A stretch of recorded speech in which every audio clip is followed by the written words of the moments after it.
Hello, everyone. Welcome to the MCC. I'm your host, Isaac Mack. Joining me today is Mr. Fadi Youkhana. Fadi is an epidemiologist who received his master's degree at the University of Hawaii.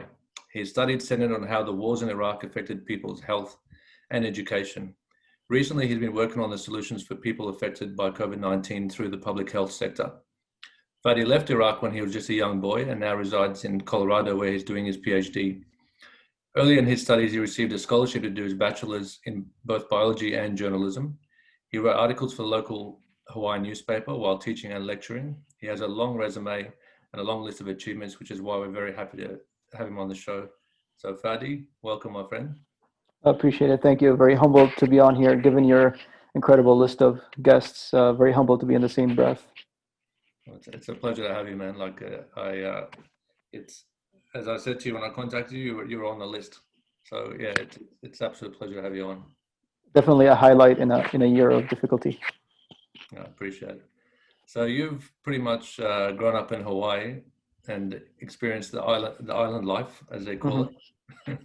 And you've recently moved to Colorado. How's that change been for you now that you're in the big US of A?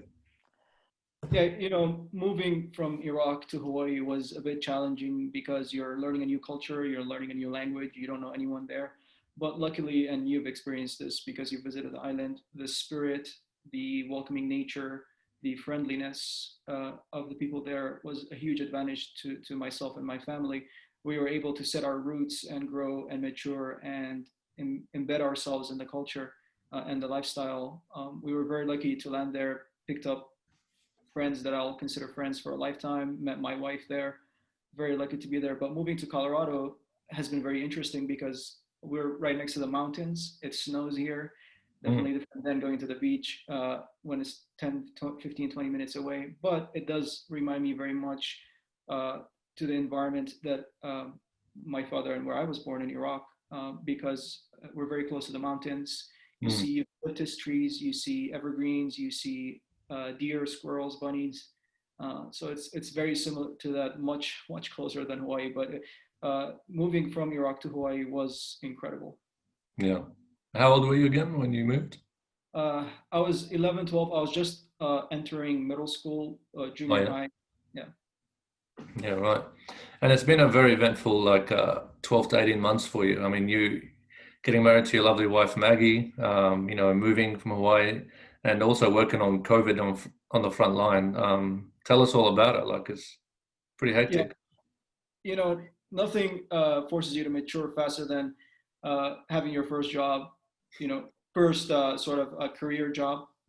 Had multiple jobs before, but moving here, buying a car, your own car for the first time, settling on a house, deciding on a Yeah. career, it forces you to mature real quick. It is very exciting. I love that feeling. I love the feeling of responsibility. I'm a PhD candidate, so I'm working on my dissertation. And I had thought that working for the local public health department was a good way to get field experience because coming from an academia background, you understand and learn a lot about the theoretical nature of epidemiology and public health, but you don't have much field work. So I thought this was a nice opportunity. And then March hit and COVID hit. So it's been a really interesting and intellectually challenging time. As you know, COVID is a novel virus. It's new. Nobody's an expert in it. Mm. So you're sort of trying to fly a plane and learn how to fly a plane and land a plane at the same time. Yeah. Best you can do is just to be transparent, be ethical, and be true to your standards. And both you and your wife have worked on it. Is that right? Yeah. Yes. What have you guys specifically done? Like, could you mind explaining? Sure.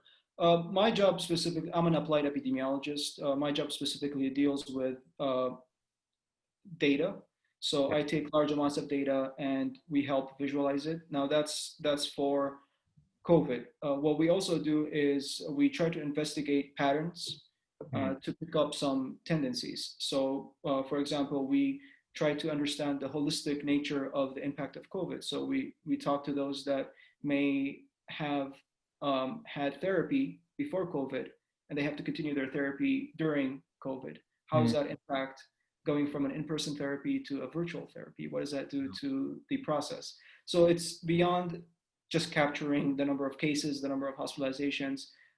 My job with COVID specifically involves a holistic picture, unemployment, the impact of it on behavioral health, mental health, the impact on education. It's very complex, but it all starts with the data. Yeah, and basically you're seeing how it impacts basically their life as a whole. Is that fair to say? Absolutely. I mean, anybody who is working in this field understands that the virus impacts an individual beyond the illness. The illness is something that we can do something about right away, but there are short-term and long-term impacts of this thing that are yet to be fully understood. And we're trying to catch that right now as we're trying to prevent the illness as well. Well, it gives me a bit of peace of mind to hear that, people like yourself are doing that, because, it's something that I've been advocating for a while that the media don't talk about at all. The government's really, I don't know in America, but in Australia, they don't talk about that at all. They don't talk about the impact on mental health, on, whether it's domestic violence, just people's general state of being. They don't really talk about that. They just talk about COVID cases. That's all we're hearing. This many cases, but we're not. I know through some of the churches that have been, lobbying, I suppose, campaigns to bring awareness to more suicide and, depression, all these people, because some people have had their whole careers taken away from them. They've had their whole world turned upside down. So it gives me a bit of peace of mind to know that, at least you're doing that and there's people out there doing that.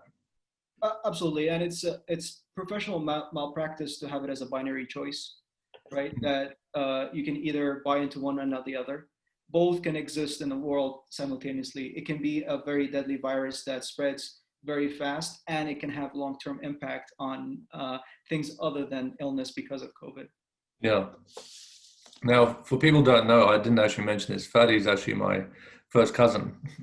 Yeah, on my father's side. So, yeah, and we met in Hawaii. I was actually saying to my wife, pretty much 4 years ago. Oh, really? Oh, wow. Yeah, which is crazy because we were in Hawaii in November 2016. Wow. And yeah, my wife was nobody knew, and she was just newly pregnant, and we were heading off for one of our last holidays before, life changed again for us. And yeah, we've got the little critter now, three-year-old and running around. So life changed. Life changed a lot. But I know when I came to Hawaii and I met you and we started talking and everything, I was quite relieved and pleasantly surprised as I got talking to you, because, I'm a proud man.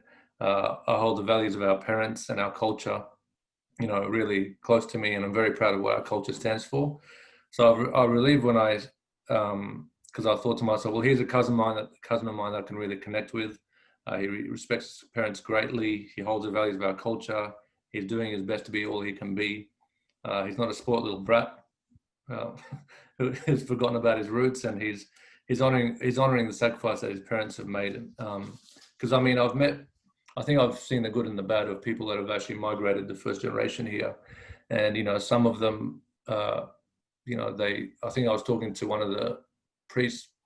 Some of them completely forget about their culture, and it's like they don't even want to associate with it.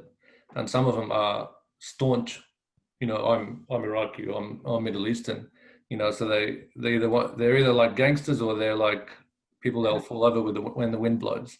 Yeah, right. Want to be gangsters. So, I mean, why do you think a lot of these kids who are growing up in Australia or America, why do you think that kind of happens to? I mean, there's. Yeah, it's when we lose that stubbornness to work hard, it really has a sort of a downfield impact on our lives. One of the things that I truly believe in is that adversity really, really sharpens who you are. Iron sharpens iron. My dad and your dad, professionally, when they became 18 and older, when they had to choose a career, when they started their journey, they were Christians in Iraq. They were that always was in their mindset. They faced adversity that we could never equate. Now, you and I both spent some time in Iraq as kids, so we kind of got a taste of it, but not really, not to the level that they did. When they came to the West, to Australia and the US, they already had experienced that. Therefore, they knew the value of what they have now. Mm. For someone to not experience that, it's when someone is comfortable, when someone is not hit, life hasn't punched them yet in the face. And that doesn't mean that you're on the street and don't have any resources. What I mean by that is you're not actively pursuing failure. You're not actively pursuing falling down so that you don't have the opportunity to get up. Uh, your dad and my dad are, I don't want to speak for you, but they're probably our biggest heroes. They've Yeah. done things with their lives that at the end of our life, if we say, hey, we did the same as they did, we'd be very proud and happy. Great. And that all stems from they knew what they went through and they knew what they have now, and they would rather do anything in the world than sacrifice that. Mm. If that condition of adversity is not met at a young age or even at a developing age, you don't know what it's like not to have it. All right, well, let's talk about that. So if they haven't experienced that adversity, I agree with you 100%, by the way. If they haven't experienced that, then I suppose some of the things they can do to, get these principles and these ethics about them is, number one, talk to their parents or people who have gone through this to understand what they have, and even do their own research in terms of what. Yeah. And And I'll add to that. The parents can, I don't mind saying it, they can be a little bit harder. Don't raise these snowflakes that are. We came to these countries for us to have a better life, for our kids to have a better life, but don't raise them like sport little brats. Show them that nothing just comes to you like that. and for our parents to, your dad was one of the first sort of frontier men in the family, where he took his family and went to a foreign land. Yeah. He was an educated man, so he knew a little bit of English, but it's nowhere near being a native of that land in order to understand the tendencies. My Yeah. dad did the same. It would be such an insult to them if we waste our lives. Correct. It'd be such an insult to the gamble they took. Well, gamble in the sense that they didn't know what the outcome was, but they knew that the current status is not ideal for their next generation, for their sons and daughters. It'd be much easier for them if they had stayed in Iraq, right? They were accomplished men. Oh They yeah. knew everybody. Absolutely. They loved the culture. They had family roots there. Both men had to get away from family, in the sense that leave them behind in order to chase something brighter for their kids.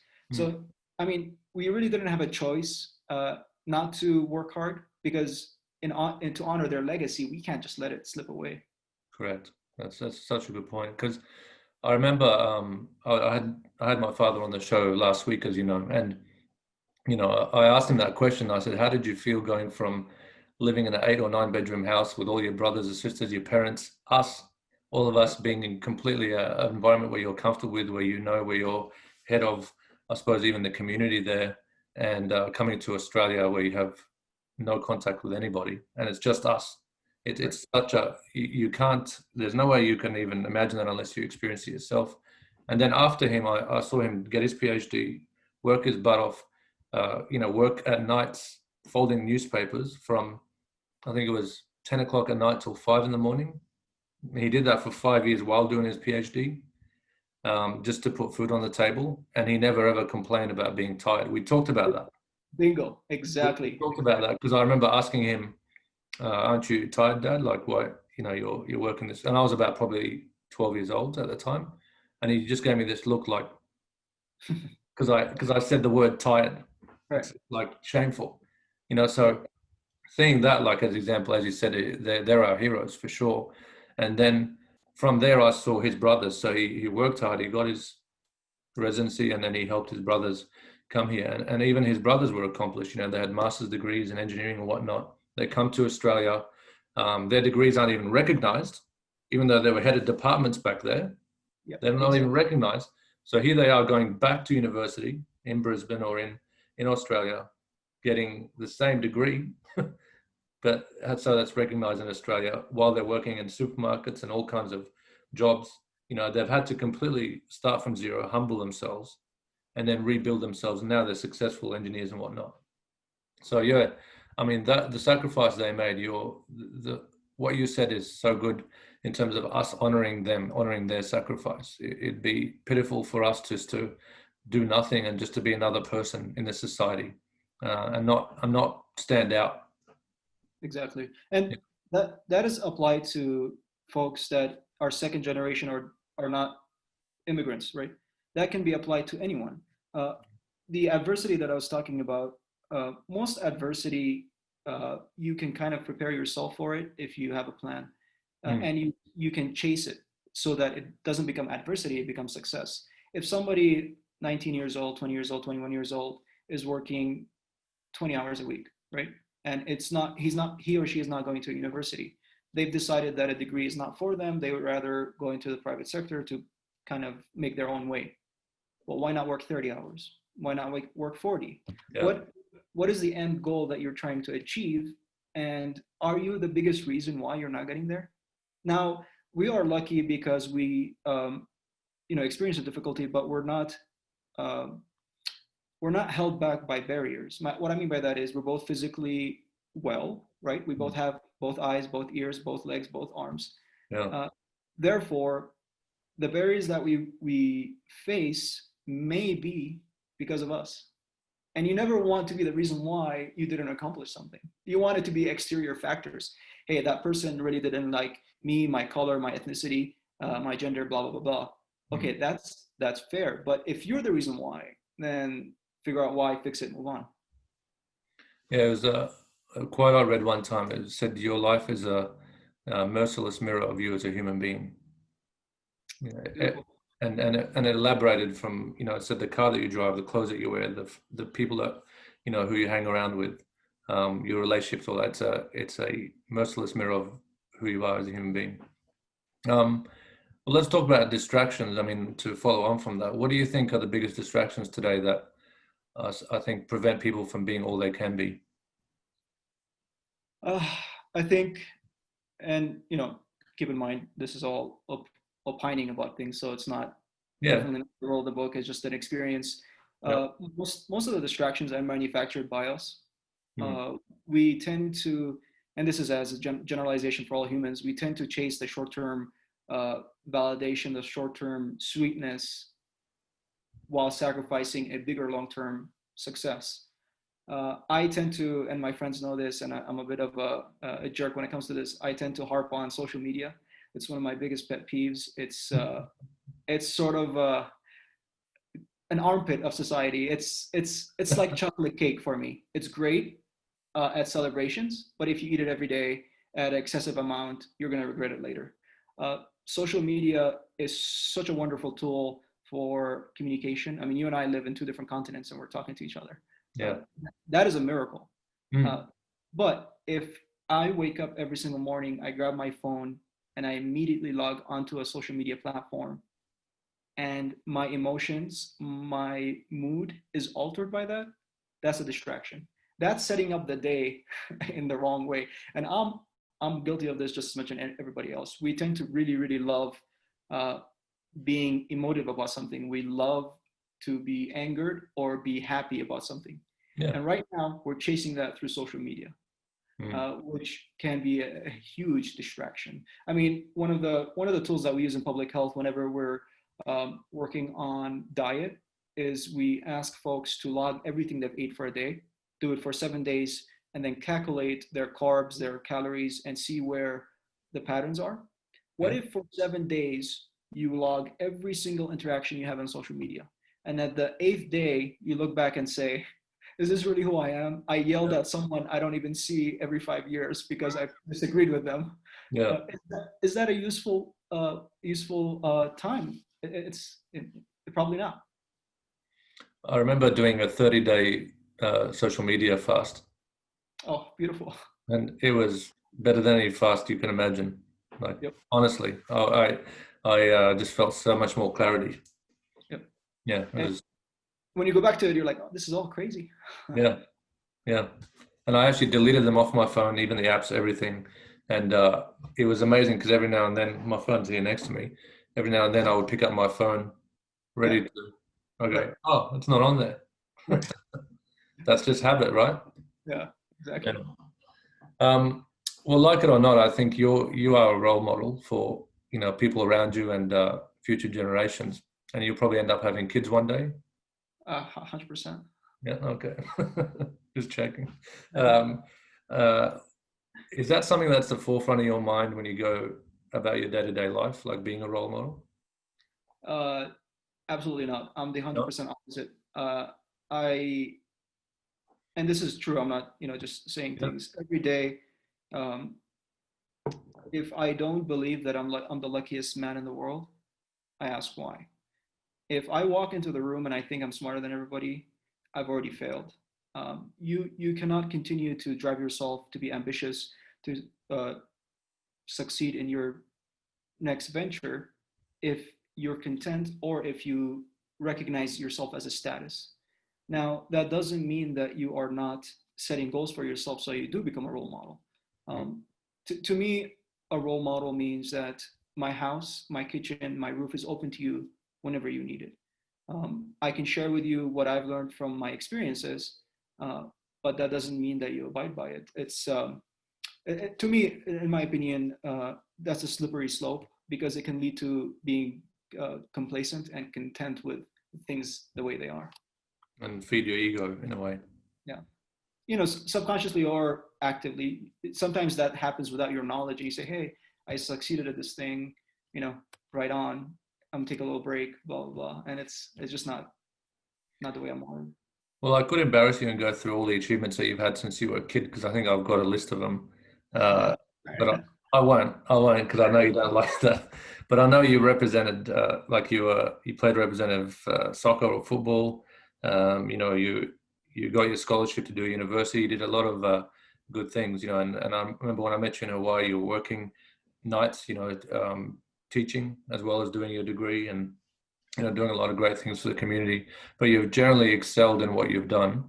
Do you think that comes from an attitude of humility, where you've always felt like you're in a constant, I suppose, mindset of learning? Yeah, I really think that I don't mean to harp on this. It really stemmed from being born in Iraq and moving to the US. Okay. It's never enough. It's whatever is next to challenge, let's do it. Yeah. The so-called successes that I've encountered in my life, they're very minuscule, and anybody can do the same. One of my biggest pet peeves is when folks use, oh, he's or she's smarter than me, therefore that's why they're successful. That's a that's a mirage. That's nothing more than an excuse. There is no such thing as they're smarter than me. Is how many hours are they putting in? How many hours am I putting in? If it takes them 15 hours to get something done, it may take me 25. So be it. It'll take me 25. Yeah. So yeah, sorry, it's a long-winded answer, but it's No, it's good. Look, yeah. I'll share something with you. I remember in my younger days, like late teens, probably early 20s, whenever I felt like life was getting too difficult, or my version of tough times, I heard about a guy who was a gentleman in the Gulf War, and it's a pretty devastating example, but this is true story. I don't know his name, but one of my uncles told me about him, and he was a man, like, he was living in a house just like we used to live in a house in Mosul, where your whole family was there. Mhm. And throughout the Gulf War, he went out to, I think, the shops or somewhere, came back and his house was bombed. So he lost his entire family. And I'm talking kids. I think he was a man in his 50s, roughly. He lost his kids, I think a couple of grandkids, his parents, brothers, sisters, gone in one hit. And and he was someone that did not go insane or try to kill himself, but it continued on in the community. And I heard that he said that, well, obviously God's got me here for a certain reason, so I've got to carry on. So whenever I had, whenever I thought life was tough, I remember that man's example, and I know there'd be many like him in back in Iraq that have gone through devastating things, and all they want to do is just survive and live a good life. And if they had the 25% of our luxuries, what would they do with it? Yeah. You and I are in the age of fighting men.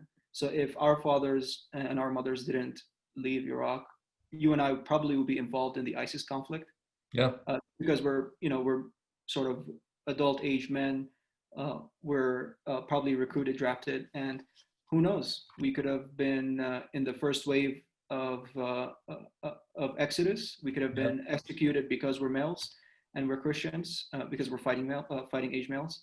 We Mm, could have joined the armed conflict to take Mosul back. All that was avoided because our dads and our moms took us out. So how many of us are there that would kill for half the opportunity? exactly. No, such a good point, man. Well, let's talk about Iraq. I know you were featured in an article where you spoke about the invasion of ISIS, the genocide that occurred in 2014. Um, I want to know from you what you found out through your studies, but I also want to. But my first question is that what inspired you to further your studies in public health, or just coincidental? Uh, Sort of on the way. When I was doing my master's, you have to sort of declare a project, a volunteer project or a thesis. And I Okay. chose a thesis, and I came across wonderful committee members who had a data set for me to work on. And it so happened to be the Iraqi body count, which, for those that are listening in or watching, the next segment is going to be very, very sad, but it is what it is. It's Um, reality. Exactly. It is a data set of every single armed conflict event that resulted in a civilian death in Iraq. I think it's out of London. It's an independent organization that keeps track of all the deaths as a result of armed conflict. My job was, as an Arabic speaker who understands the geography of Iraq, to tag each event with a province. So Iraq has 18 provinces or governors. I'm not sure exactly the English word for it, but Yeah. each event gets tagged to a location. After I did that, I was able to determine which locations experienced more violence and which locations experienced less violence. Then I took that and used it to analyze how war and how armed conflict affects education. And it's one of those things where in your head, you're like, well, duh, armed conflict reduces the opportunity for education. Mm. But my job was to empirically, with academic evidence, prove it. And I found out that areas with high conflict regressed the levels of education up to 5 years, Wow. sometimes 10 years. So you Wow. had you had kids and not kids, you had adults in their 30s, 40s, or 20s, and they still have only an elementary school education. Wow. Uh, and I adjusted for things like the wealth of the family, the gender, the age, so that all these factors are counted in. Mm. All that to say that that project was really, really eye-opening, because when you go through the list, it's very somber because you're tagging each person and it's a human being that died.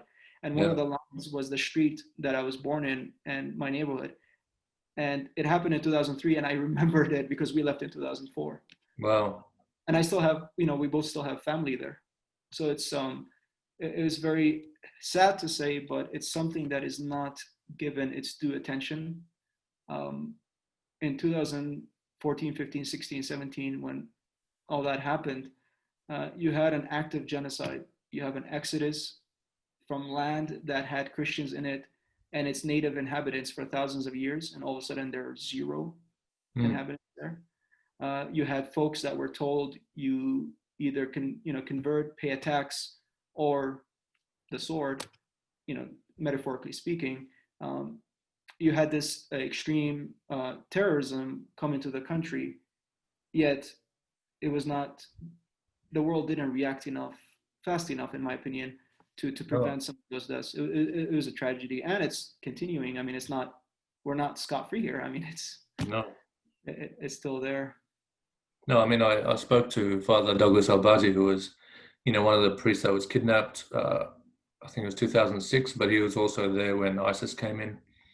And I mean, he talked about all these agencies that just came in and said, "We'll do all this. We'll help you. We'll do this." And they're from different organizations. And he said he had like a wall with all their business cards, and then he just saw them once and never came back.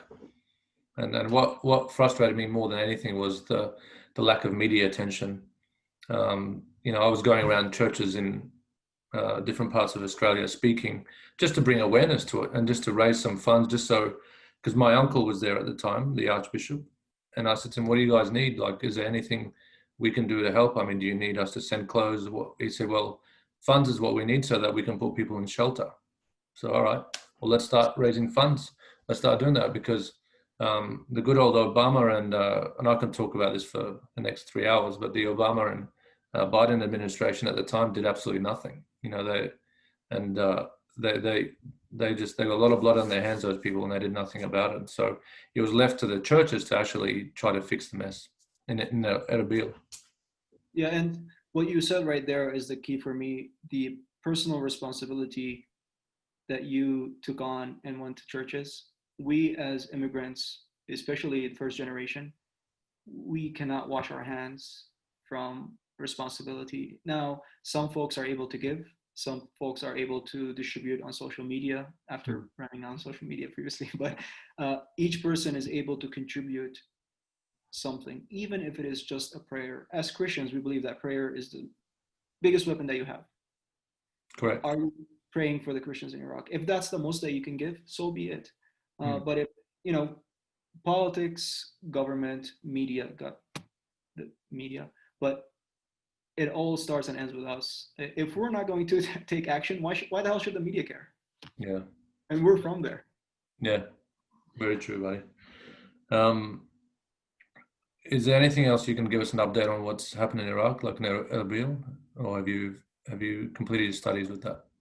Yeah, I haven't touched that bed. I'd love to. One of the things I really want to do is examine the impact of ISIS. I mean, it's trivial in terms of numbers. Everybody knows it, but the amount of Christians in Iraq pre 2003, somewhere around 7-8% of the population, and now it's mostly extinct except for villages and northern Iraq. There are some folks that are still there. They're trying to rebuild, but the impact of ISIS that it had on not only the immediate exodus, but also the destruction of basically the history of how many churches were burned, how many old artifacts, how many books, priceless books that if they were in the West, they'd be guarded by 100 men. They would be in museums with locks, and they were thrown to the ground and just destroyed. I'd love to get back to that. It's in your blood, and you can't let that go. Yeah, absolutely, man. So have you always had an interest in health? Yeah, I originally, Iraqi kid, what are you told? Be a doctor. So either a doctor or engineer. I believe those are the two only choices that you have. I always had an interest in health, and public health seemed to be the opportunity to make the most impact because it's a population level study. It's not an individual level. Okay.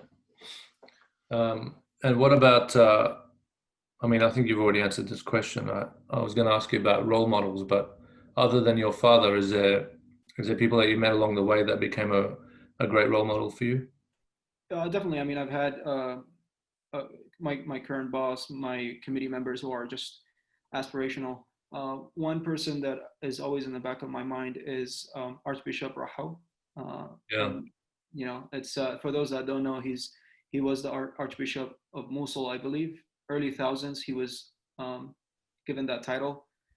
In 2000, I want to say 8, he was kidnapped from church after a service, put in a trunk, shot, and taken away. He called the church from his cell phone and told them, "Don't give them any money for my ransom because it'll be used for evil deeds."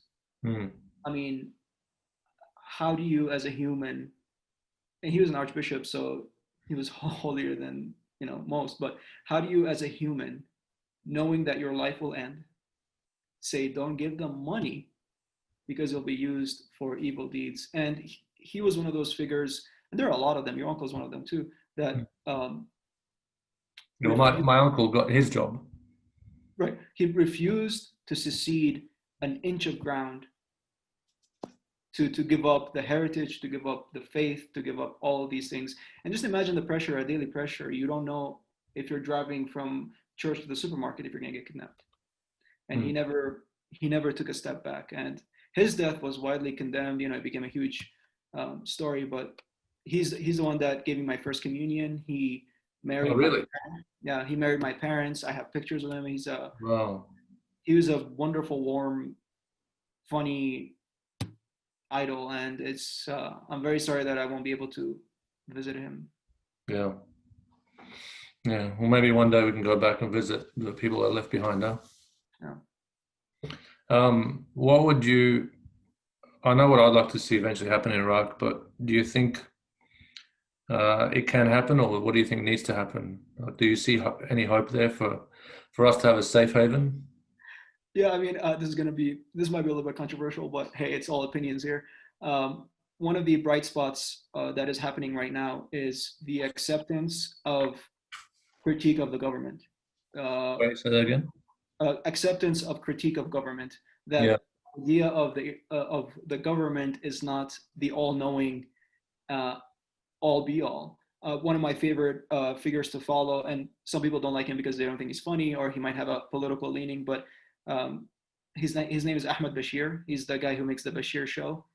He was the first comedian to make a Jon Stewart-like satirical show that constantly critiques and makes fun of political figures.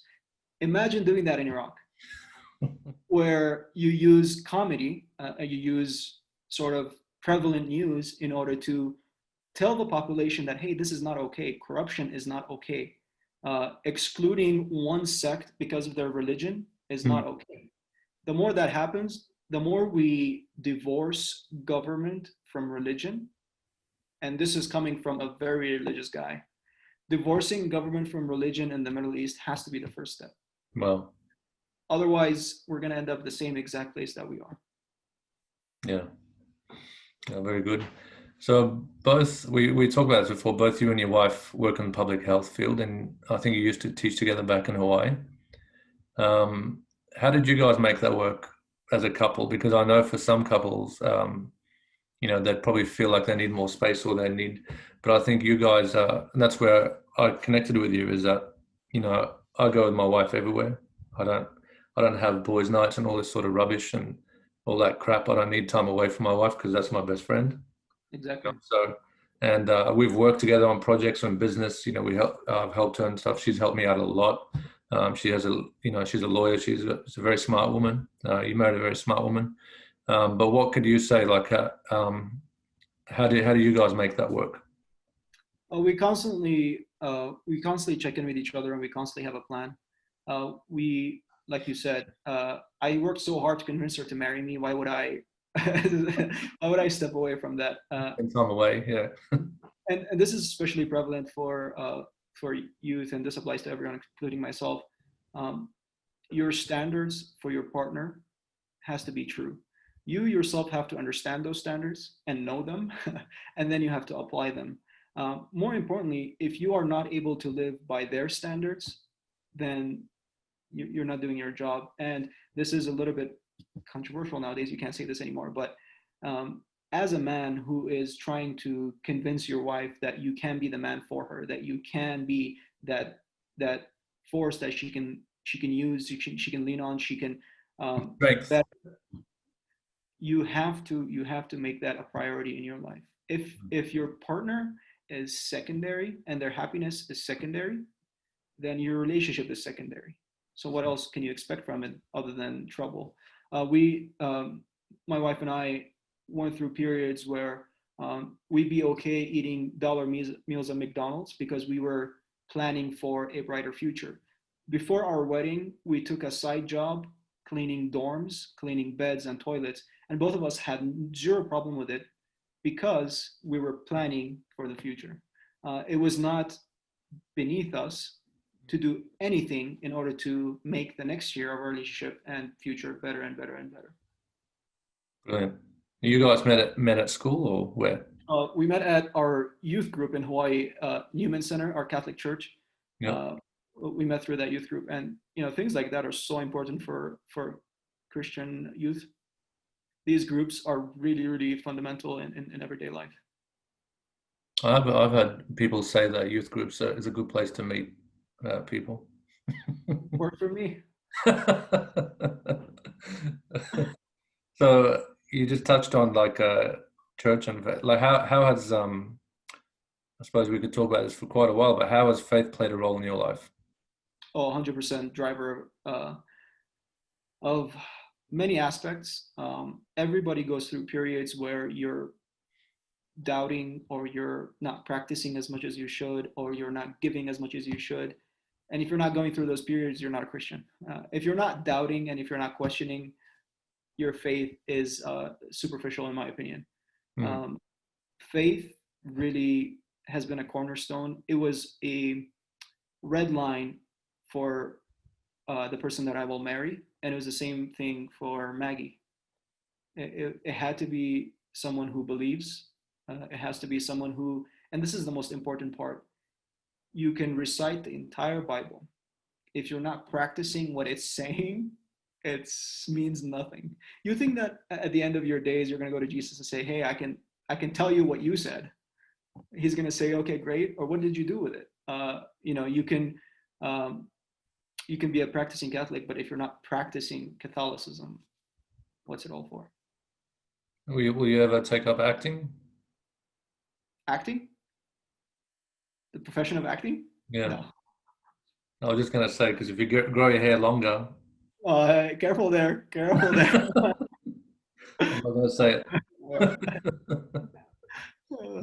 No. That's funny. So, how have you changed as a person from the person that started university maybe 5, 6, 7 years ago? Good question. I think yes. When my freshman year in my undergrad, I really, just as is with any kind of youth, you struggle with your identity. Are you an American or are you an Iraqi? Uh, Yeah. you, do you embrace the culture and fit in, or do you keep your rigid practices? Hmm. I really had to kind of find the middle ground between both. I think whenever you move to a new place, you have to do that. You cannot lose who you are, but you also cannot not adapt to the new place.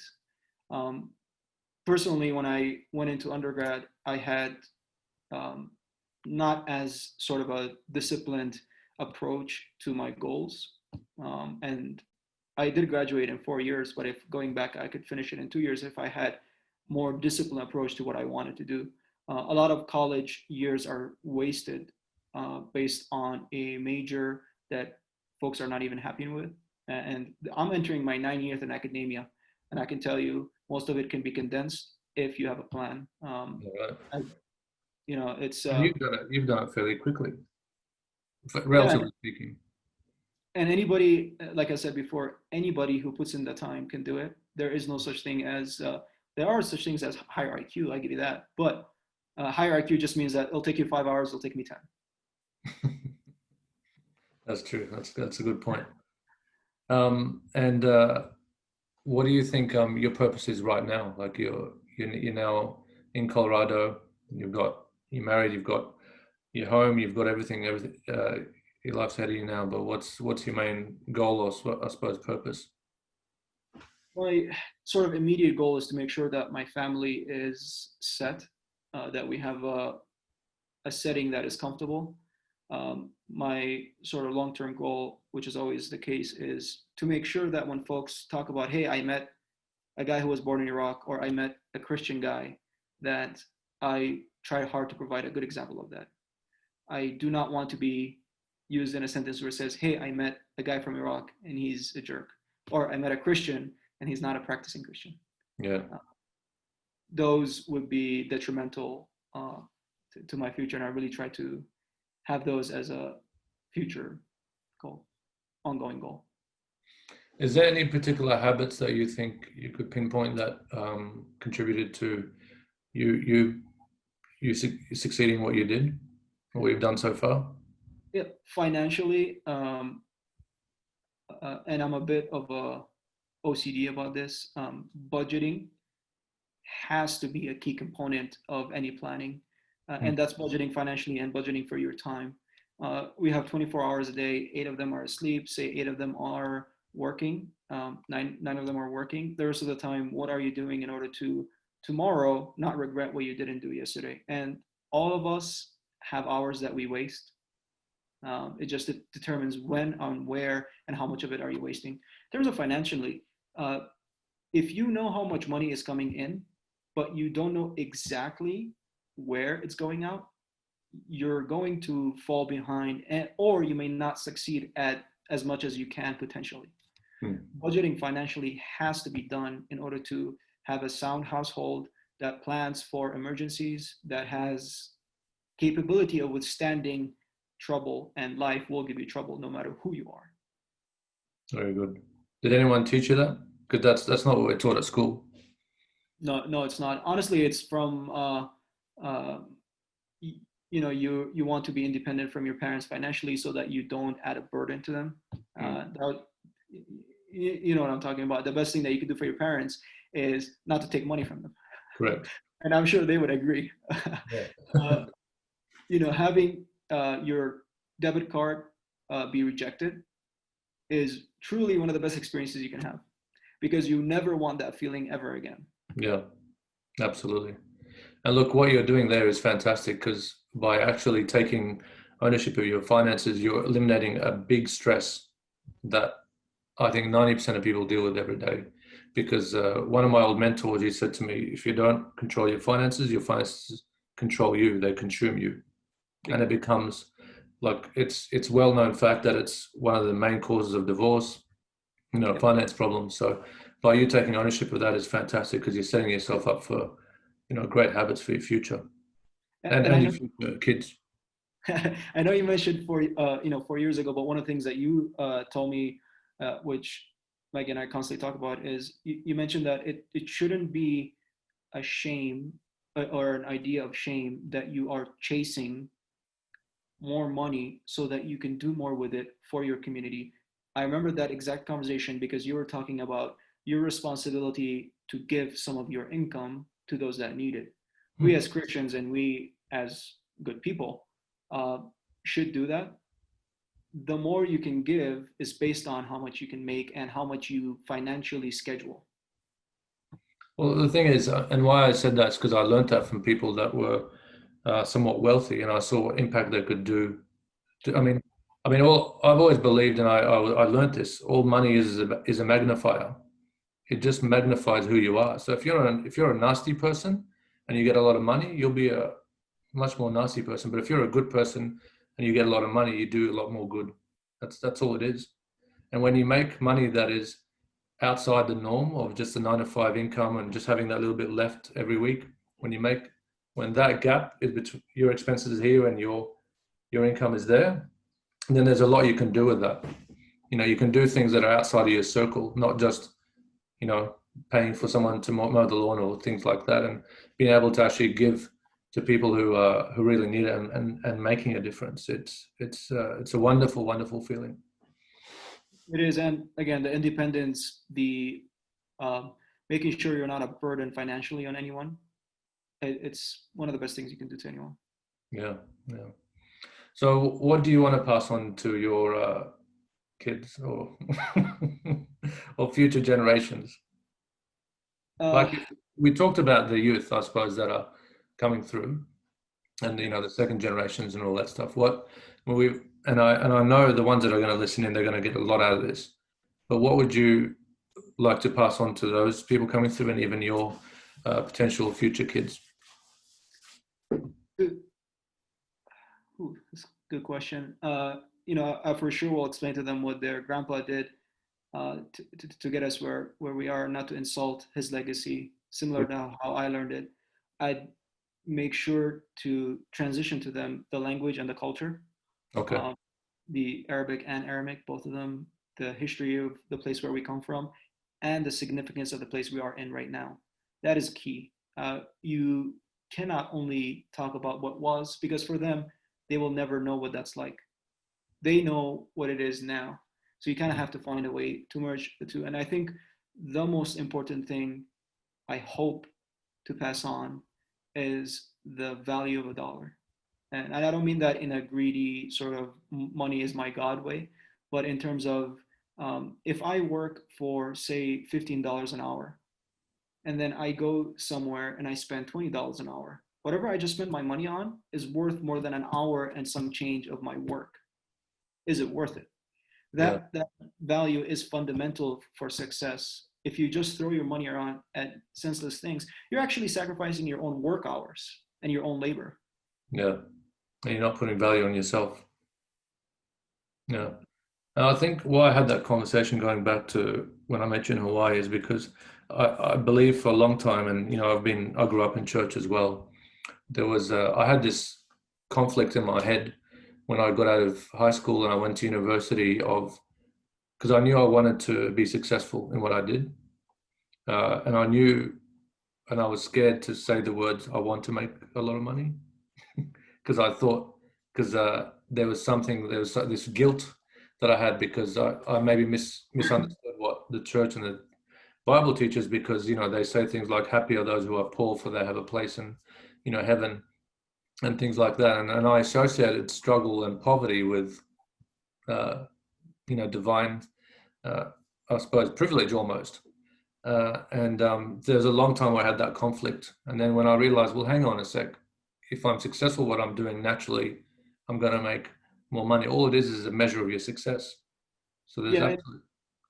that's a very, in my opinion, a misunderstood concept.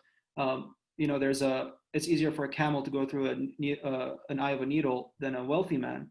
The lesson there is the activity of the wealthy man that is preventing them from going to heaven. It's not a dollar amount. It's not like you make, okay, I have $10,000 in my bank account. I have 10,001, cha-ching, you're sent down to hell. No, it's the actions that you take with whatever money that you have. It doesn't matter the amount, it matters what you're doing with it. Absolutely. No, very good. Well, we've got to wrap up soon. I know I could talk to you for hours because I always enjoy my conversation with you, and it's been too long, that's for sure. Yeah, for sure. Yeah. Before we let you go, is there anything particular you wanted to, I suppose, bring up or? Just that, again, whatever goal that you have has to be worthy of yourself. Whatever potential that you set for yourself, screw that. Make a new potential. Go higher. And if you are the reason why you're not reaching that, then that's a failure. If someone else or some other circumstances, fine, go around it. But if you're the reason why, you have to fix that. Oh, beautiful, sir. I'll ask you one last question that I ask all the guests that are on the show. And this is quite recent for you, I suppose. But what are you now? Late 20s? Are you approaching 30? Yeah, late 20s, yeah. Oh, wow. Catching up to me. Yeah. So I'll give you a time machine. You can go back in time, visit your 18-year-old self, and you've got 5 minutes with him to give him some advice. What would you say to 18-year-old Fadi? I would give him the address to where my wife lived and tell him, Hey! oh, Speed it up. it took too long. Is that all you do? Yep, that's all I would do. Oh, that's the funniest thing I've heard in a while.